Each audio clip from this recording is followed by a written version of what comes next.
According to a study from the Federal Reserve Bank of New York, the overall student loan debt reached $1.59 trillion in the first quarter of 2022. Shocking, isn't it? But most students want to pay back their loans as fast as possible to avoid future problems and getting stuck with much to pay back. Hello people, welcome back to the channel. This video is going to solve your problems related to student loans.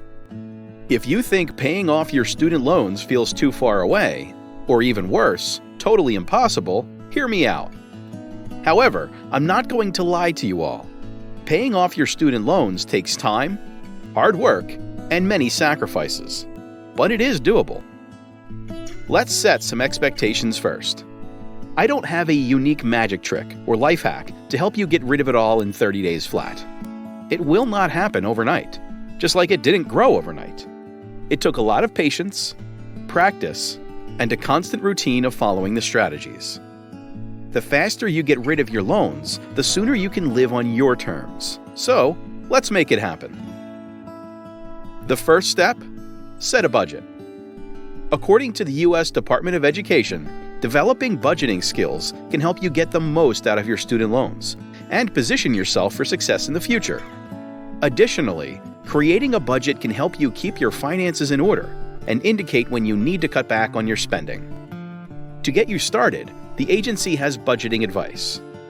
Additionally, the Consumer Financial Protection Bureau offers a spending tracker that might assist you in keeping tabs on your spending. It's beneficial to comprehend the conditions of your loan or loans to develop an operating budget. You might have variable interest rates, repayment terms, and monthly payments if you have multiple loans. The time before you start paying loan payments is known as the grace period, which may apply to many loans. When planning your budget for loan payments and avoiding late fees, it's critical to take note of the grace periods because they can differ among loan servicers. Number 2, think about when to begin repaying student loans. Usually, you can begin repaying your loan as soon as you get the money. But before you graduate or your enrollment status changes, most federal student loans want you to start making payments. Private student loans don't always proceed in the same way. You can consider making payments before they are necessary, if it works for your budget. That's because the original loan you took out when you were in school may still have interest accruing or building on it. Additionally, it can occur during grace periods, and even when debts are forborne or delayed. Due to a process known as capitalization, you can be liable for paying that interest depending on your student loan. And that might significantly impact how much you owe overall and how good is calculated. Number 3, concentrate on reducing the principal. Concentrating on repaying the loan's principal, or the amount borrowed initially, is one way to rapidly reduce your debt from student loans. Paying the principal balance could lower your interest costs because interest is calculated based on the principal balance. Typically, your payments for student loans cover the principal debt, accrued interest, and fees, in that order. You'll need to pay more than the minimum payment if you want to reduce the debt. When you pay extra, the money may be applied to the following month's payment, or you may be able to ask that it be applied to the principal balance due. Because the total loan debt will be lower, the interest owed may eventually decrease. The excess money will typically need to be designated for the principal.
interest rate if you can afford the monthly payments and don't qualify for or wish to be on an income-based repayment plan.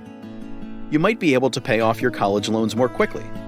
It's a good idea to speak with your loan servicer if you want to change to a regular repayment schedule. Number 8. Get a job in college early by working part-time. Getting part-time work while in college can help you reduce your debt since you can utilize your money to start paying off your load. Assume you can find a part-time job that pays $500 a month in savings. You can use that $6,000 a year to make loan payments. Additionally, earning up to $7,040 annually won't impact your ability to get need-based financial aid. To find out whether there are any on-campus job openings, consult your institution's resource or career center. On-campus jobs typically have a better attitude towards atypical or hectic class schedules. It might not be easy to repay student loans promptly and effectively. Even while you might not always be able to afford them, you can make the most of any additional money or opportunities you come across by using student loan repayment alternatives. And it's a good idea to start by developing a reasonable budget. There are many various ways to repay student debt. There is no one ideal option. Once you discover something that works for you, it might enable you to construct for the future. Well, that's it for our video. I hope you liked it and enjoyed the video. Please let me know by pressing the like button. And if you haven't done so, please subscribe to the channel and hit the bell icon for future notifications. Till then, take care of yourself, and I will see you guys in the next one.